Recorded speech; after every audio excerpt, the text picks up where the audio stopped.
I really liked what Gabrielle said in her last words on the presentation about empathy and all. Yeah, that humans must be a part of your data. They are a part of your data, and they're just not only numbers. And that's, I guess, what I'm also talking about. So hi, I'm Sonja Kuijpers, a freelance information graphics designer working under the name Studio Terp. And I do projects for clients, and I also create visualizations out of personal interest.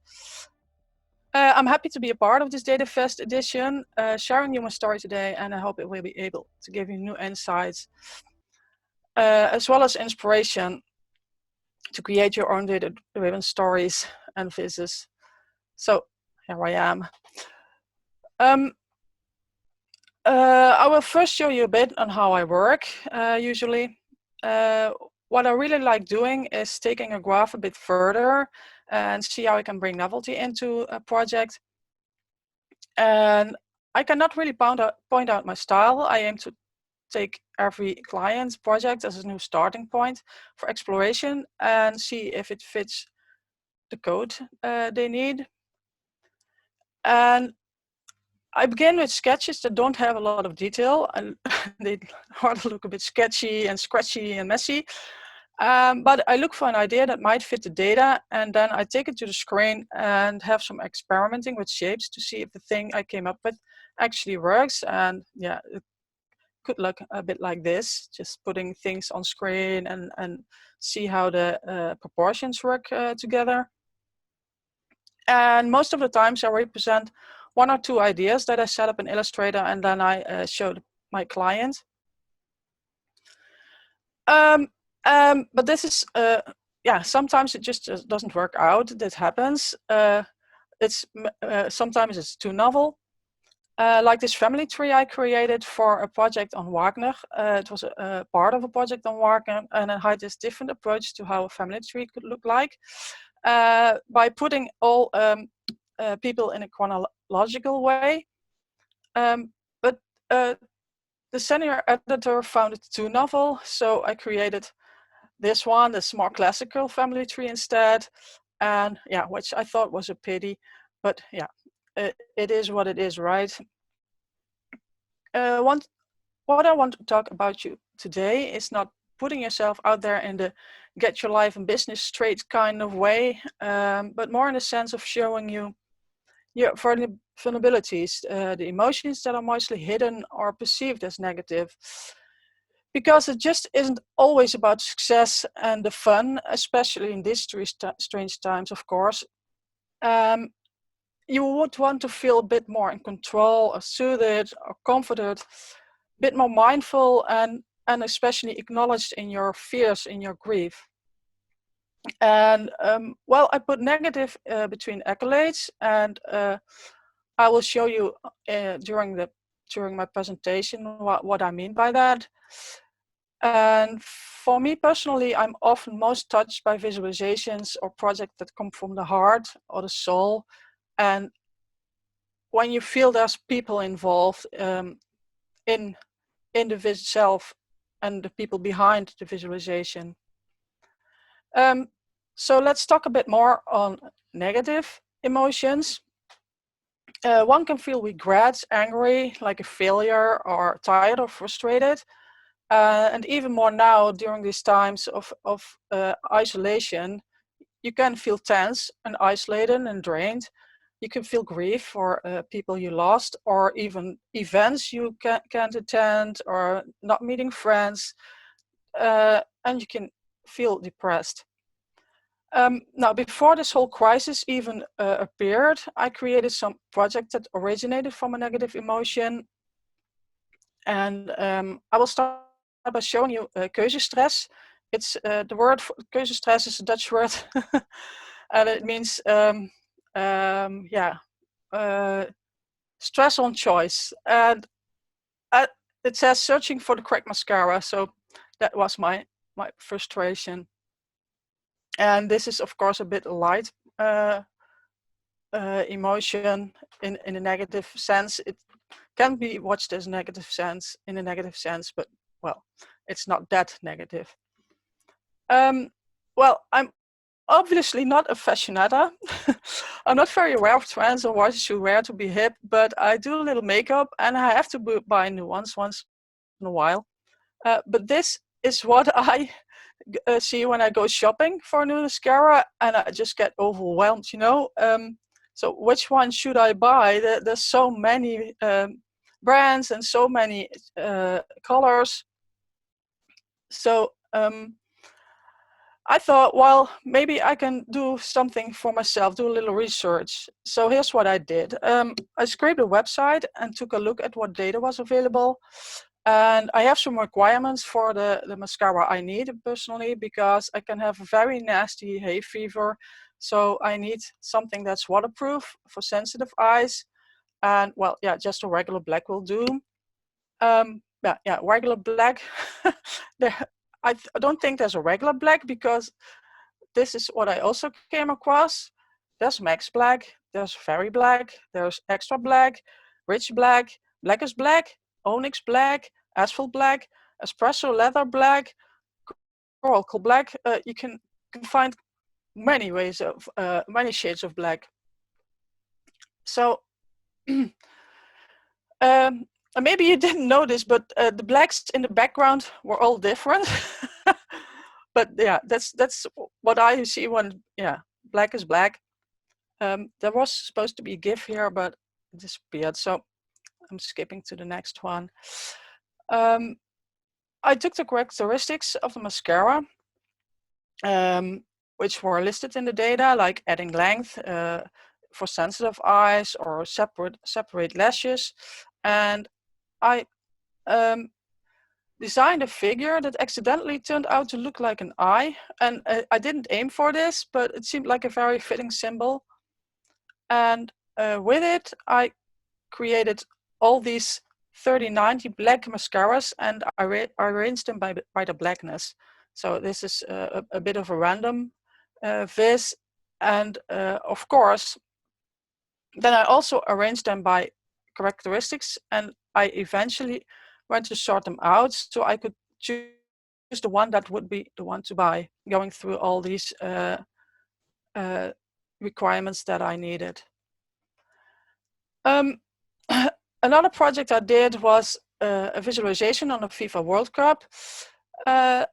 Like earlier mentioned, I worked for the Frankfurter Allgemeiner, and they asked me if I could help them out with the design of a sort of a scoreboard template, and then they could use it every day to update the day with the games that played. But unfortunately, as the design team was very into it, the sports editors weren't convinced, and they eventually stuck to their original setup, which was a pity, and it looked a bit more boring, of course. But so I was left with this soccer data, and of course I was feeling disappointed that it didn't work out. And as I'm not a soccer fan, I still got stuck with this information in my head and this theme. And then I started looking up information about the history of the FIFA World Cup. And I found this data on which team participated through the years. I came up with my own visualization because I wanted to have more insight myself. Now you can see all small multiples on all the countries that participated through the years, and also I did put a legend on it, and there you can see which country won medals from gold to bronze, and which were the most winning teams.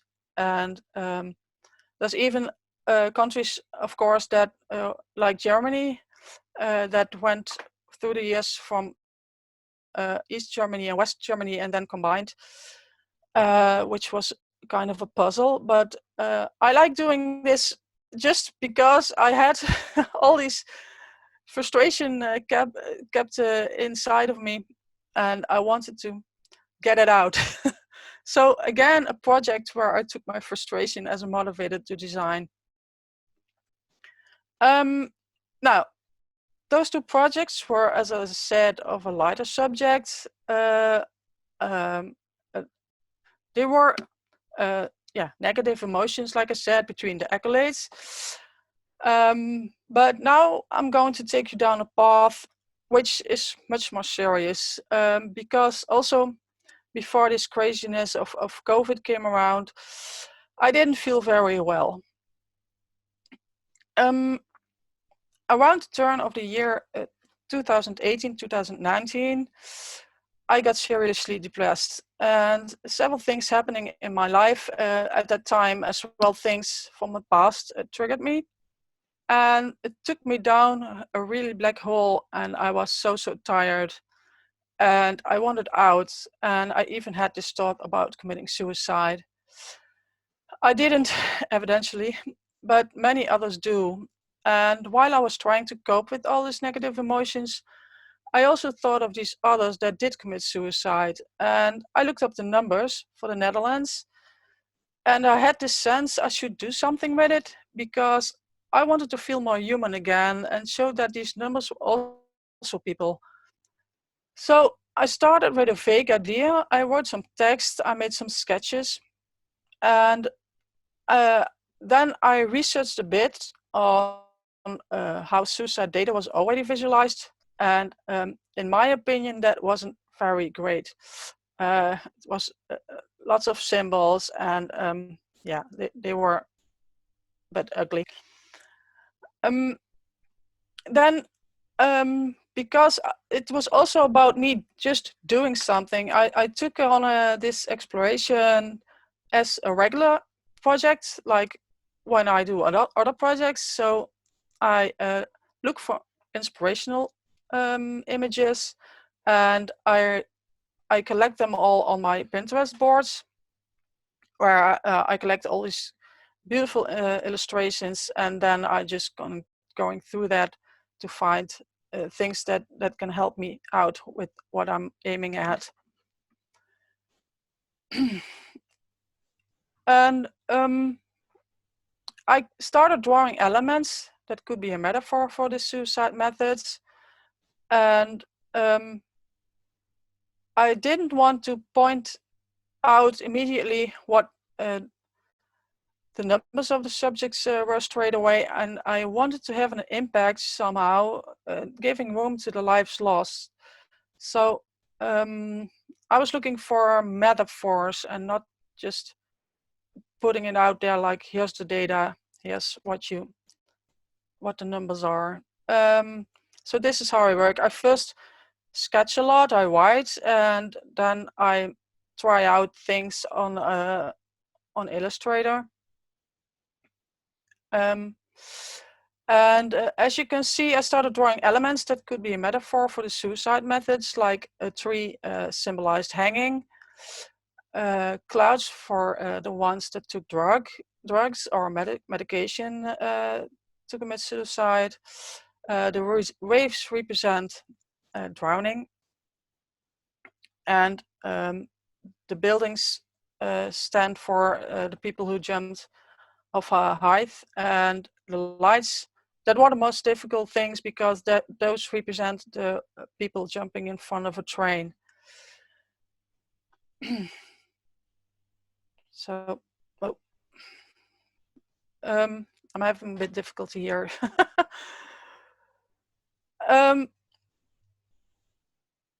Eventually, I thought of it, bringing it together as a landscape, because I didn't want it to be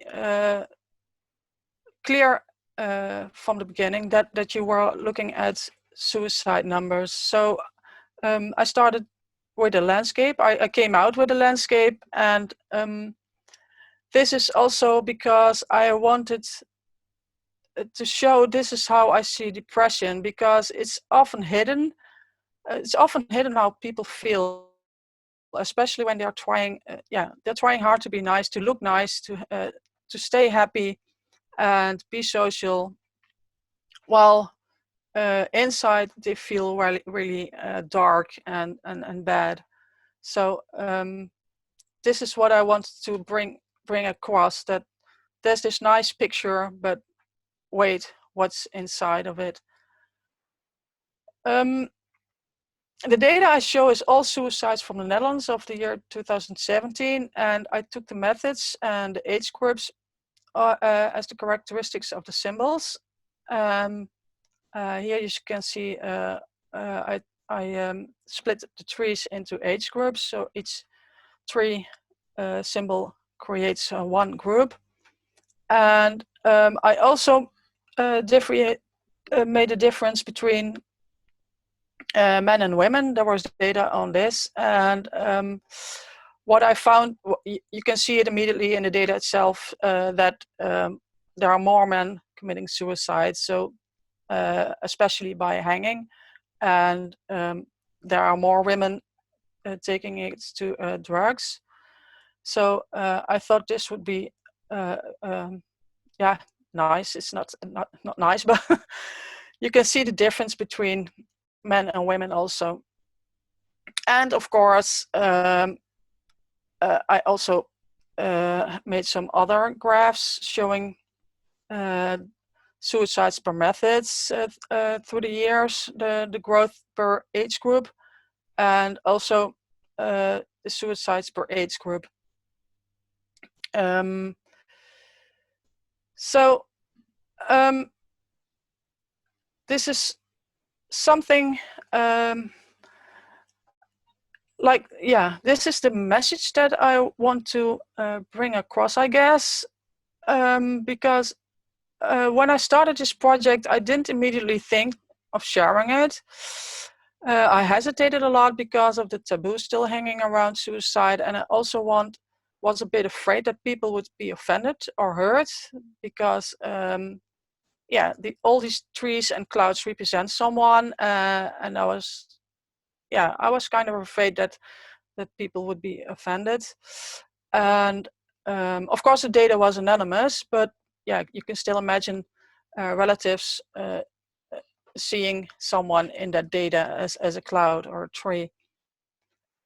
But the thing that I was most afraid of, I guess, was of exposing myself too much vulnerability, because I was already down that negative hole. And but while I was experiencing this is where the anger took over again. And I decided to share because of my feeling of loneliness. And I was longing for connection, for acknowledgement of my feelings and all those other people fighting the same battle. So I did launch my project on my website, and I got overwhelmed all over again, because I received so much heartening and positive reactions. People telling me how courageous I was. They were feeling recognition. And I never considered myself as courageous. I felt far from it at that moment, but it did help me eventually. And what also surprised me was that the VIS community reacted very positive to the way I created my project. And I honestly didn't expect it, because I thought it wouldn't fit the expectations of how a database should look like. But so I was very pleased that they reacted so positively. And the best thing that eventually happened in that space is that I received a Gold Information is Beautiful award. And yeah, well, that was fabulous. And I also got some heartwarming reactions on my project from the relatives of the people in my VIS. So there were people reaching out to me saying, well, my brother is one of the trees, or a friend was a cloud in the sky. And it turns out they appreciated the way I visualized it. And you can imagine that brought me to tears, because yeah, my fear was taken away.